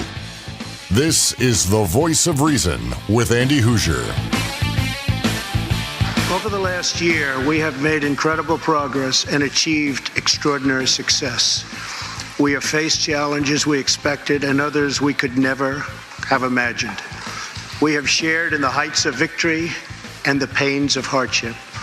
We have endured floods and fires and storms. But through it all, we have seen the beauty of America's soul and the steel in America's spine. There it is. Welcome back into The Voice of Reason. Wrapping up the show today. It's gone by way too fast, so we love all the phone calls. Let's keep them rolling at 316-721-8255, 316-721-TALK. You're more than welcome to chime in if you'd love to do so. We still have some ways to go. Don't get me wrong. It's not. We're not in the clear as of yet when it comes to the economy. We're still growing. We're still coming out of the Barack Obama, George W. Bush recession. And yes, I do blame both of them. Both of them. If Barack Obama was the savior of the economy, then it would have happened the last year of him in office as the lame duck where he did zero, zilch, nada, nothing instead of the first year of President Trump. That's when we would have started seeing the effects of it. According to CNBC, U.S. personal income rose 0.4% in December, which is higher than expected as they were anticipating a 0.3% increase in salary wages across the nation as an average. 0.4%. And they were anticipating 0.3. We'd still like to see it a lot higher, obviously. Looking at it state by state in 2017, Kansas grew their personal income salaries at a 0.3%, which is just about the average, just under the average, a smidgen, which is relatively near everybody else in our surrounding area. Colorado at a 0.5%, Missouri at a 0.7%, Texas at a 0.9%, Oklahoma at 0.6%, Nebraska at 0.3%. So we're on the lower end-ish. We're tied with Nebraska, but right around the same line. The highest was the state of Washington at a 1.0, the highest in the entire nation. And you don't know why? It was because it was forced. It was not given to them through the private market, through the invisible hand that Adam Smith so loved to describe, but it was actually through the government's force, along with a technology boom as well. The tech boom has helped them out just a little bit, just saying. But we still have some work to do. But just imagine what it's going to look like over the next few years. When we continue to have decreased regulation, when we finally fully repeal all of Obamacare, when we start getting our spending under control. And, we mentioned the infrastructure spending that Donald Trump mentioned in the State of the Union last night. And I'm with you. I do not agree in any way, shape, or form that we should be spending $1.5 trillion on infrastructure across the nation. It should be, in my opinion, as a conservative, it should be up to the states. The states that should decide the highways, the states that should be investing in it, the businesses should be investing in it. It should be up to them, not up to the federal government. But here's the devil's advocate, I guess, argument for that from the Republican standpoint. We're already $22 trillion in debt. We're already $22 trillion in debt. More money than we can even fathom to explain or be able to wrap around our small-minded heads. Because we just don't get how much $22 trillion is. And I know I might be not very bright, according to the individual that called me a dorky-looking jerk. I don't know how I can not be bright and be a dork at the same time, but I digress. I may be a dorky-looking jerk, but at the same time, I don't know why the federal government needs to be investing in this. But if we are, $1.5 trillion, why don't we just do it at the same time we're already $22 trillion in debt? Why the heck not? And I'd rather, if we're going to do it, I would rather do it under a President Donald Trump's administration where he knows he's going to contract private companies the best way that we can, as opposed to someone like another Barack Obama or a Hillary Clinton or a Bernie Sanders that's going to come along afterwards and say, well, he didn't do it, so now I'm going to invest $1.5 trillion or $2 trillion into infrastructure, and we're going to do it with government workers. Remember those? Those government projects, those government construction sites where all the jobs are inflated, all of the products are inflated with their prices. All the labor's inflated because it's all unionized. Everything's ridiculous and it's out of control. If we're gonna do it, which it sounds like it's going to be done either way, from the devil's advocate standpoint, I'm not in favor of doing it. But if we're going to, and if we absolutely have to, I guess I'd rather have Donald Trump do it under a private sector and be able to negotiate proper wages and proper project cost, because he knows how to do that, I don't know, like owning a construction company, as opposed to a Democrat doing it where all they care about is giving the special projects and all the bloated, inflated project money and spending to their Democrat friends and Democrat cronies with government unionized labor jobs. My thought, if we're going to do it, do it. We already should be cutting back on some of our government spending. We already should be cutting back on government regulation. If we have to do it, I guess let Donald Trump be the one to actually do it, because he'll negotiate a better price for the projects as opposed to many Democrats. 721-8255. That's not saying that I'm actually in support of investing in infrastructure at the federal level. Don't get me wrong. I'm not saying that. I'm saying that it would be marginally less bad with someone that actually knows how to negotiate a construction project price as opposed to someone that does not. That's all I'm saying. 316-721-8255. Let's go to the phones. Good morning. What's your name? Yeah, it's Wallace. Wallace, good morning, sir. How are you? Oh, doing well. So, the State of the Union speech, I got to watch part of it. When I say watch, that's because I was, bouncing around on a treadmill and had to read, the little transcript as it scrolled across, which in between, almost passing out, in huffing and puffing. Hey, I feel you on that one. Well, the delivery was nice. Everything was great. It was, I thought, an excellent speech, with the exception of the immigration. And here's where I just can't get past. Well, let me heap a little bit of praise. The Democrats run around saying, oh, well, he's not going to thank Obama for the great economy. Well, how hard is it after 2008 to show an improvement in the economy?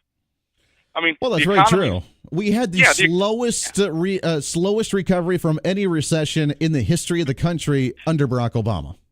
That's right. I mean, the economy was decimated in 2008.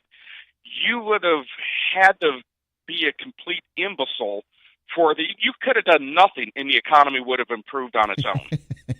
And what they failed to acknowledge by a Democrat standard is the economy was now, when Trump came in, the economy was great under Obama. Okay, well then admit that Trump took what you made that was great and made it so much better. And made it better, and actually allowed it to happen. He could have stifled it. He could have said, "Oh, we're gonna decrease taxes and decrease regulation," and then we could have seen it turn around and say, "Oh, we started to see some growth, and then it went the other way." So, okay, fine. If you want to try and give Barack Obama credit, then you got to give Donald Trump credit for allowing his policy to happen. But that's right. Yeah. But still, that doesn't make sense just because of the fact that polar opposite ends of the spectrum on there, and one worked, one didn't, and we see 8 years or 10 years of one trying. We tried the other one for a year, and it all of a sudden, poof! Oh, look at there. Now, but here's what blows my mind: I saw the huge, scrolling of all the things that the president has accomplished in year one, and it is impressive. Even the Heritage Foundation came out and said his first year is better than Reagan. That's true. Which is huge. Now, why would all these accomplishments, and then he turns around and says, I want to give, a pathway to, 800,000, 1.8 million. Look, it's not compassionate to help 800,000 to the detriment of 320 million. Because what he fails to see, all these great things he's done, when he allows these people to be put on a pathway, what he's not seeing is, I don't care what you pass now, the next president, the next Congress can undo everything that he's done.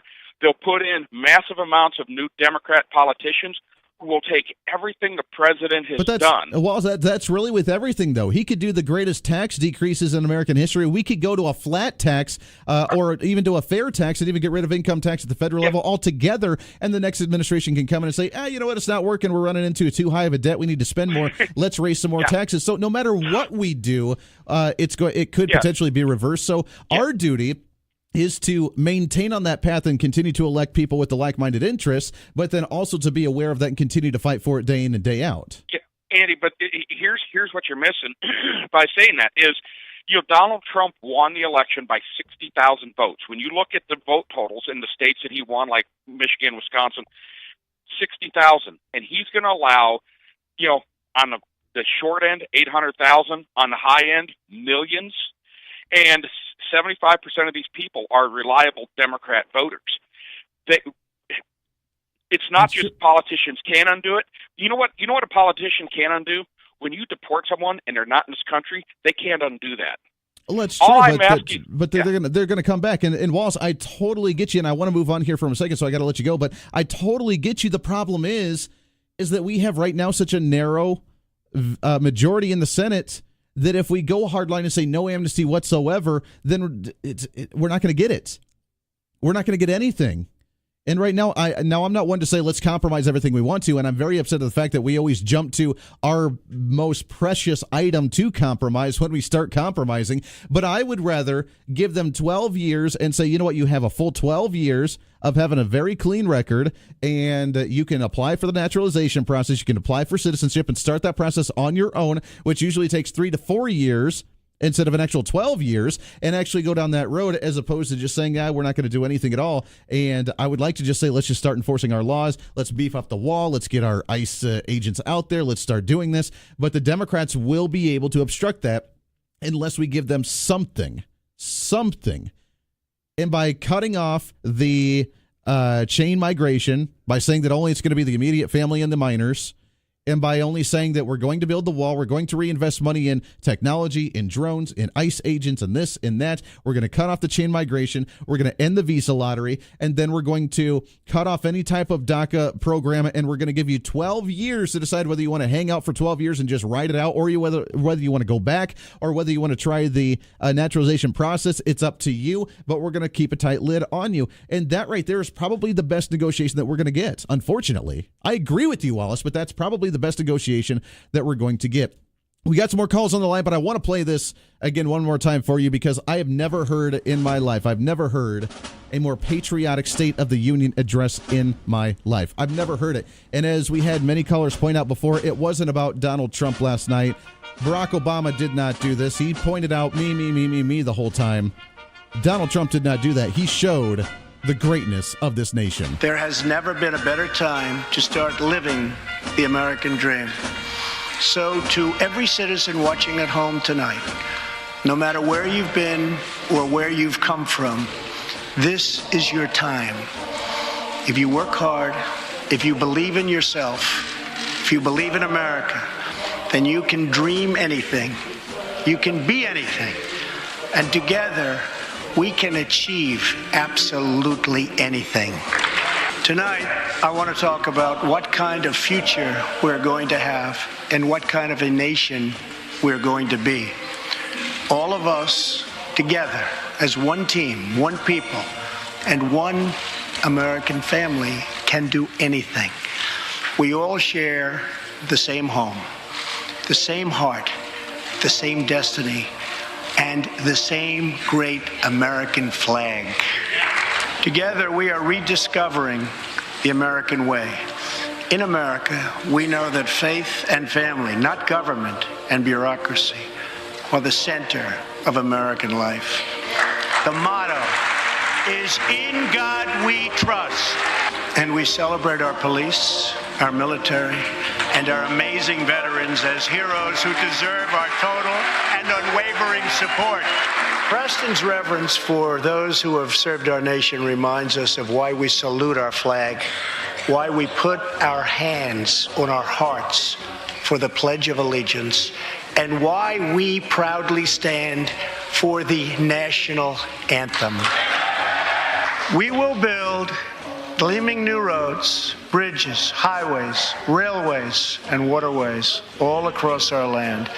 And we will do it with American heart, American hands, and American grit. We want every American to know the dignity of a hard day's work. We want every child to be safe in their home at night. And we want every citizen to be proud of this land that we all love so much. We can lift our citizens from welfare to work, from dependence to independence, and from poverty to prosperity. The United States is a compassionate nation. We are proud that we do more than any other country anywhere in the world to help the needy, the struggling, and the underprivileged all over the world. But as President of the United States, my highest loyalty, my greatest compassion, my constant concern is for America's children, America's struggling workers, and America's forgotten communities. I want our youth to grow up, to achieve great things.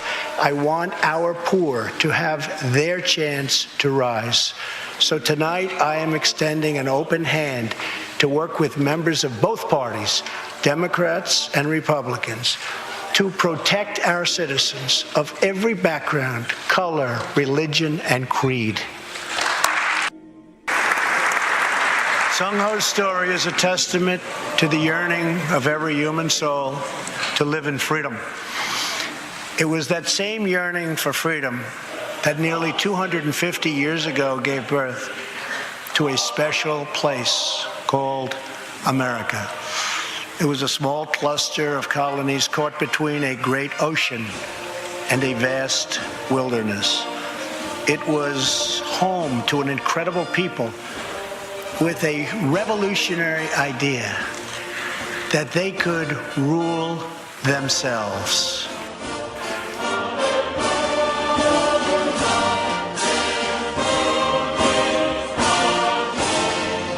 I've never heard such patriotism from a State of the Union address. That's what it's all about. And never, by the way, have I ever heard the entire chamber chant USA, USA during a State of the Union address. This is the voice of reason.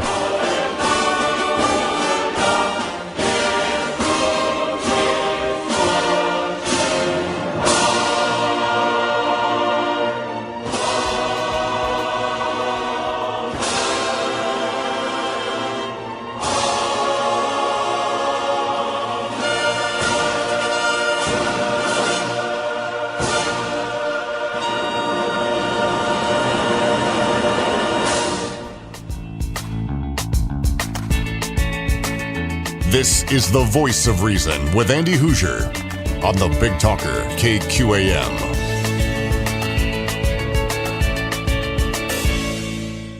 Opening markets on KQAM. Brought to you by Schmidt & Sons of Mount Hope and Winfield.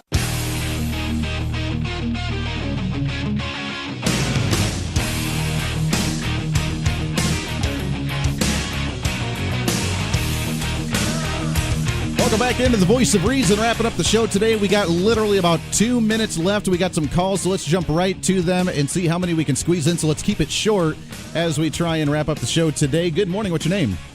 This is Jim. Jim, good morning, sir.